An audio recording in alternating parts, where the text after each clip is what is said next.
We recognise that being able to evidence and show progress is vital for any software. So the team at IDL have designed multiple ways for you to be able to do this. To see progress, select your pupil. We'll start with literacy progress, the tab there at the top. Selecting that gives us our list of pupils currently enrolled onto the literacy part of the programme. We have their first name, their surname, the active lesson, so the most recent lesson accessed, what their start reading age was, followed by where their reading age currently sits. Same with spelling, so the start spelling age followed by the current spelling age based on subsequent tests. How many tests the pupil has done, how many of their activities have they done, and that's followed by getting into their literacy progress timeline. So we'll start off and we'll have a look at an individual first of all, somebody who seems to have done a lot of lessons. So I believe Mickey Mouse. Click on him. That then takes us to a timeline for each pupil, and every pupil is assigned one of these. There's a couple of different sections to the timeline. The blue boxes on screen are completed tests. So you'll see there we have a completed test. It gives us the date. It gives us the year group the pupil is in. It will tell us what their reading and spelling score was, and it will also give us their reading and spelling age. The green boxes are completed modules. The yellow box at the bottom is the active module, so that's the one that the pupil is currently working through, followed by an orange box, and that tells us that a test has been scheduled. You can see this in more detail, and if you click into modules, that will tell us which modules are complete. Click on the details button just below any of those modules. We're taken to a screen now which is showing us, first of all, completed lessons, followed by the star system. Now, the star system is a really quick and effective way of viewing weaker and stronger areas for each pupil. Every lesson is started with 5 stars, and we lose each one of those stars for every 2 mistakes we make in lesson. So this is a really quick snapshot of where some of those weaker areas are, and it allows us then to evaluate where we might need to spend some more time. Under each of those lessons, you'll see content. That's going to tell you what it is that's being covered in each of those lessons, and you'll also see attempts. The attempts button will show you if a pupil's then logged back into each of those lessons and maybe had another go at them if they have struggled in one of those areas.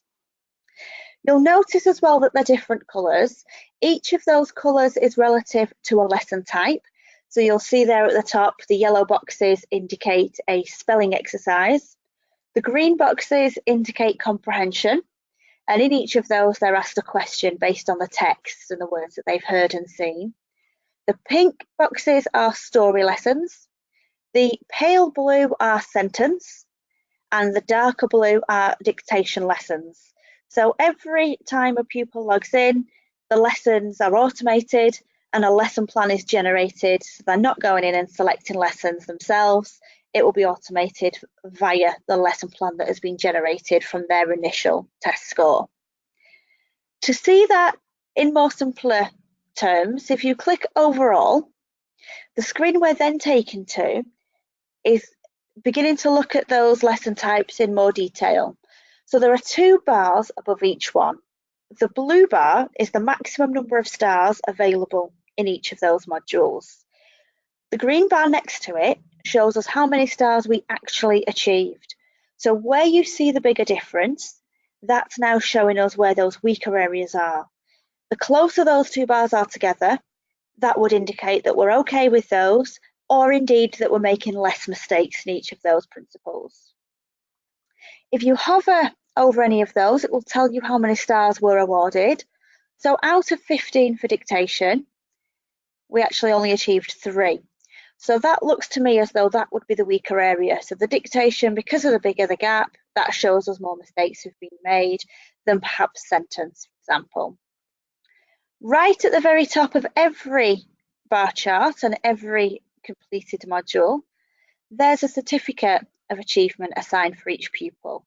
Now that will be stamped with the module number and the pupil's name. Feel free to save those, feel free to send them home. They're a really nice way just to reward achievement as soon as the module is complete. It's a nice way to say well done. Moving on then, if we go back to our timeline, moving across to the test button. So you can very clearly see now 2 blue boxes which show us test results, and then you've got a subsequent orange box. Bear in mind the orange box is for any further test results. It's the 2 blue boxes that are giving us actual test data. Selecting details at the bottom will give us the score, and that's reflected in the boxes above. However, if we click into graph view, that's going to make that slightly easier to see and to understand. So at the very bottom of the screen, we have the data. So we've got chronological age against the reading and spelling age for each pupil, and that's then formulated on the graph above. It will also tell you at this point how long it has been between tests. So you compare progress with amount of time spent on the programme, and it's just a really quick way of getting that continued line of progress in one screen.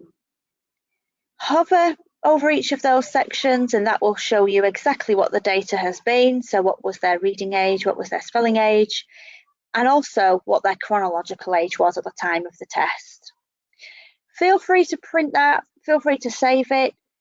Moving across to the ABC, he hasn't completed any of those, but right at the end is all activities.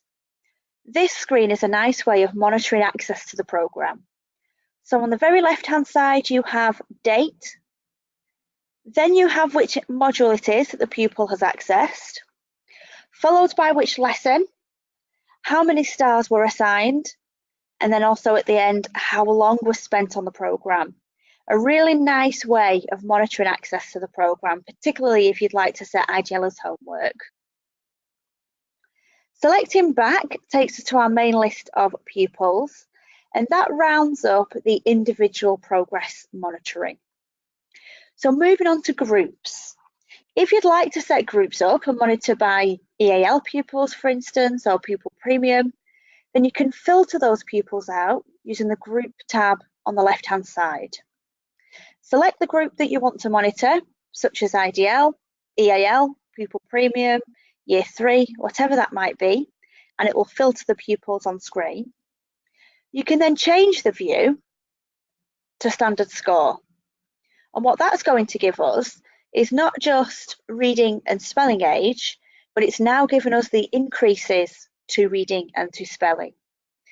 It's also given us 4 columns to the right of that, and you'll notice those are standard scores. So this is using the raw score of that baseline test, it's converting that score into a standardized score, and it's given us that detail for the initial reading score, the current reading score, and the same for spelling.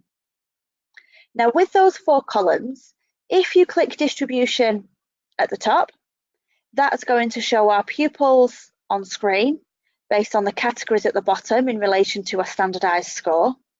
And there are 4 ways to monitor that. So at the moment, what we're looking at is the initial score for each of those pupils. So Ariel and Buzz, for example. You can see at the bottom which category they fall into based on that standard score. And you can filter that now to the initial spelling score and current spelling score. And what you want to see is that shift in improvement. So that pretty much in a nutshell covers the literacy progress monitoring. What you can see on the website as well under resources is more information about the initial test.